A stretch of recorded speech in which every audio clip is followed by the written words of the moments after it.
This is me, Chamonix ski bum, getting ready for my first trail marathon, just a few months after my first half marathon. I've still done basically no training. Am I mad? Let's find out. The race starts at 7 AM, which at this time of year means starting in the dark. This will also be a new experience for me, having to run by head torch for my very first time as well, so that's also quite exciting. I'm running in the Trail de Sambuy, which is part of the Trail de Faverges-Seythenex event.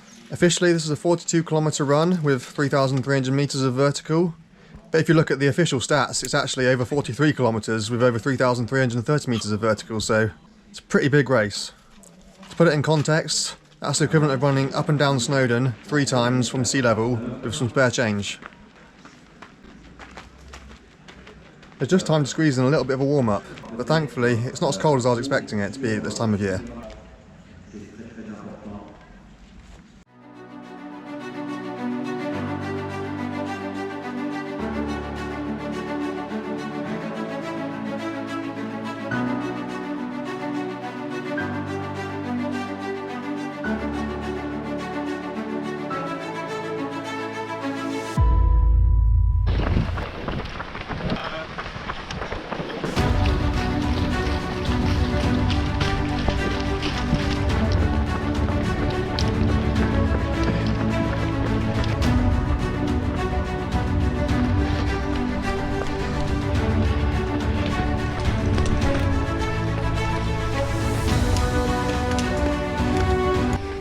That's the warm-up done.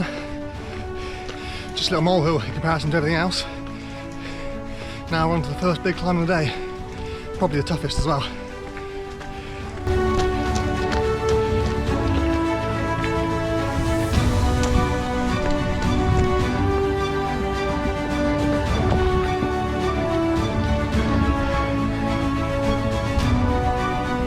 That's the first feed station, about 11 kilometres in. I'm feeling pretty good, all things considered. Just emerged out of the fog now. These views are spectacular. Check this out. Perfect temperature for running right now. Pretty greasy underfoot though. I've given myself 2 rather ambitious objectives for this race. One, to beat my time from the Sky race from the previous month. Even though that was only 34 kilometres long, in theory it was a harder trail, so I'm hoping that a slightly easier parkour will mean that I'm able to run a little bit faster. And 2, a goal which I've had in every race I've entered this summer, to try and finish in the top half of the field. But first of all, of course I need to finish.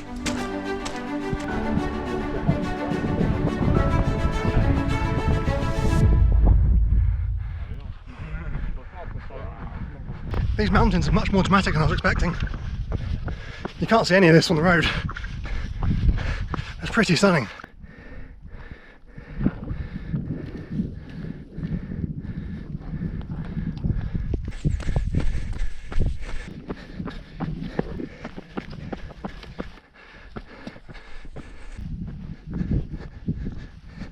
Where the Sky Running World Series race that I did last month would have gone straight up that ridge line, at least this race takes the zigzags, so marginally easier.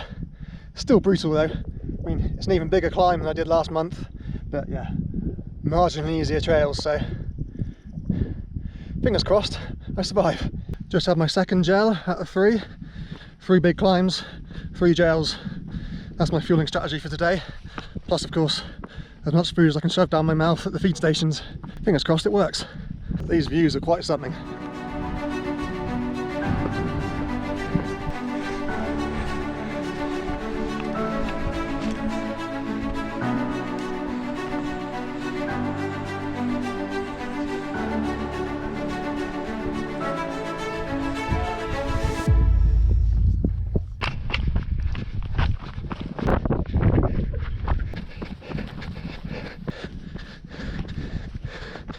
That was the high point of the race. I wish I could say it's all downhill from here, but it's not. Still one more big climb to go. At least there's more down than up left now. Initially I felt strong on the descent. I even overtook a few people, which is unusual for me, but definitely suffering now. My legs are in a lot of pain. Still got energy. I'm not close to bonking yet, but yeah, just everything from the hip down hurts. This is a big descent as well. It's starting to get technical again. I just had to have my third and final energy gel. So there goes my fueling strategy. I'm only about halfway down the descent. I haven't got any water left either, so I'm getting thirsty now. I was under the impression there was a water point halfway down this descent, but I've not seen one. But anyway, I have to survive to the next feed point now, and then stuff my pockets with as much food as I can carry. I thought I made progress in descending. I felt good at the top on the really technical bit, but I guess I just had energy then. Ran out of energy now.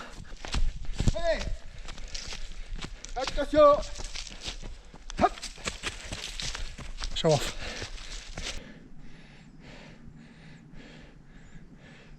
My legs feel as wooden as this guy. Such a dark place right now.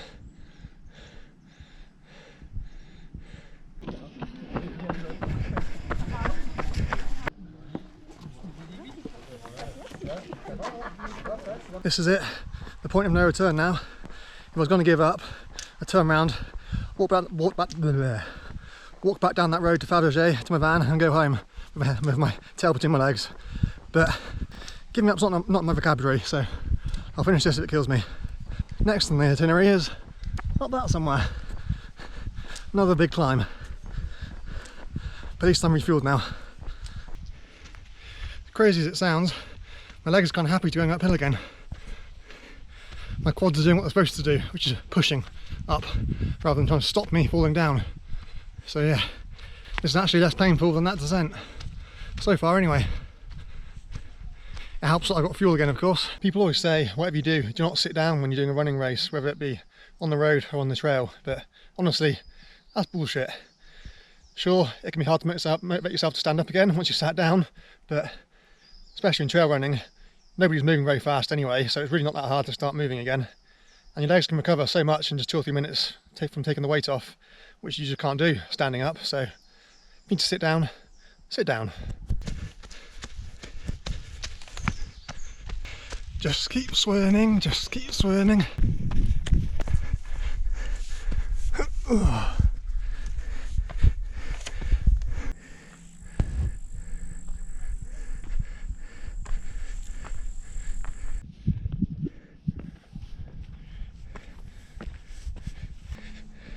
These views are absolutely outrageous. Luckily I'm not so fucked that I can't enjoy it. It's touch and go, but right now I'm running on coke. Some pretty techie sections here.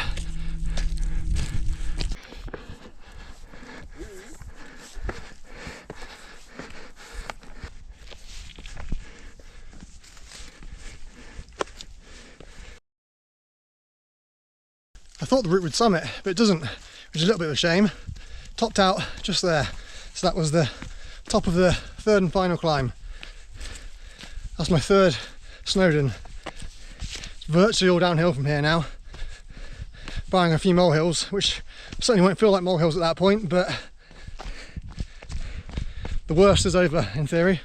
I'm saying that, of course, for me, descending is the worst. I'm in a lot of pain, but those views make it all so worthwhile.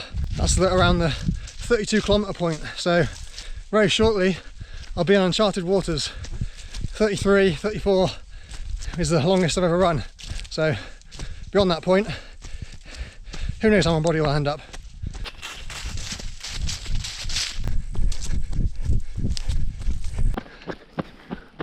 Those fire roads never last long. Give me more fire road to descend on. Not this. My knees are in so much pain right now. I've got the energy in my thighs to be running, but my knees just can't take the pounding. Descending on steps is okay. It's not easy, but it's okay, because your feet are flat. But descending down a slope, feet constantly sloping downhill, puts so much strain on the front of your knees. Mine just can't cope. Give me a pair of skis. Not to mention, I've got multiple blisters on my feet now, giving me grief. I heard a church bell chiming 3 o'clock not all that long ago, which means I've been going for about 8 hours.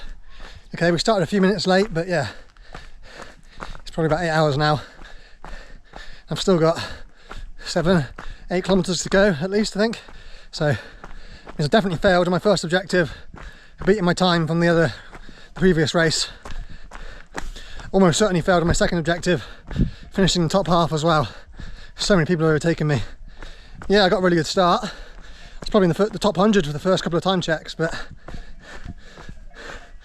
I've just been going backwards and backwards through the field. The cut-off time is 10.5 hours, I think. So I shouldn't be in danger of not making it, especially as there should be another feed station in a kilometre or so. Then I'll have the energy to do the final couple of molehills. But right now, yeah, well and truly back in the pain cave. I can barely move. Third and final food station. No Coke. I was counting on that final caffeine hit to get me over the finish line. I have to hope a bit of banana and ginger cake does the job. I'll squeeze some orange juice into my flask, but obviously that's not the same. In theory, the trail should be a lot easier now from now on in. Just undulating on, by looks of it, 4x4 roads, which would be nice. I'm well and truly in uncharted waters now, over the 35-kilometre mark. My legs haven't got a clue what's going on. This was not what I was hoping for in the final 5 kilometres. Probably the steepest, muddiest bit of descending all day. Oop. Last thing my very fatigued legs need.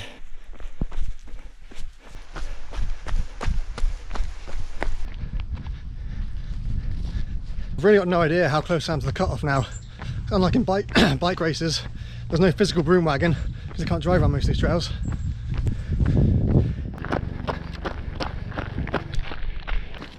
This was one of those molehills thrown in at the end just to spice things up. As expected, did not feel like a molehill. Around a couple of kilometres to go now, down into town.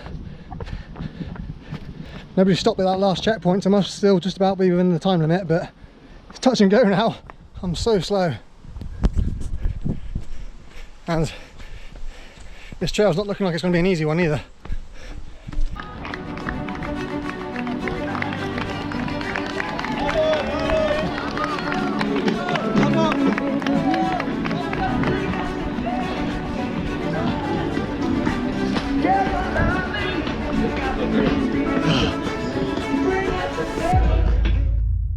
So, I made it by the skin of my teeth, but that was painful in the extreme.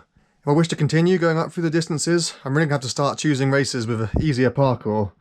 3,300 metres of vertical in 42 kilometres is a lot of up and down. That's going to be harder than many ultramarathons for sure. So I well and truly failed in both of my objectives. 9 hours 35 is almost 2 hours slower than the time objective I'd set for myself, which granted was incredibly ambitious, but yeah, it's absolutely way off that. And then, in terms of placings, I was 286 out of 309 officially, but there are 400 names on the start list, so I've also beat all the DNFs and DNSs, so as far as I'm concerned, that's 286 out of 400, which sounds a lot better than out of 309, but it's still a long way out of being in the top 200. So yeah, I've clearly got a lot of work to do if I want to get into the top half of the field in one of these very technical trail running marathons.